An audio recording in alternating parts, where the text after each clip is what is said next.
তো আগের দিন আমি ভিডিওটা করতে পারিনি কারণ বৃষ্টি পড়ছিল। তো আজ যাওয়া হচ্ছে। তো আজ বাতাসে হালকা ঠান্ডা আছে এবং তার সঙ্গে গাড়ি যাতায়াত খুবই কম। কত দূর এবং ভিডিওটা পুরোটা দেখুন। Let's go.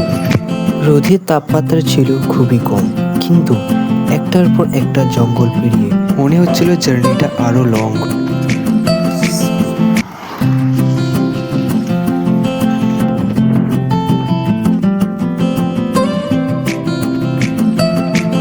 এক কিলোমিটার দূরে মন্দিরটা অবস্থান।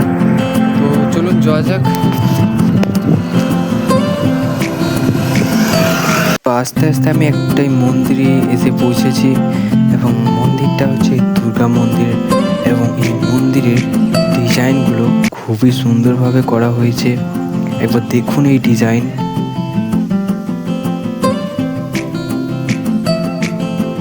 এবং এই ভিতরে আছে আমাদের দুর্গা মা।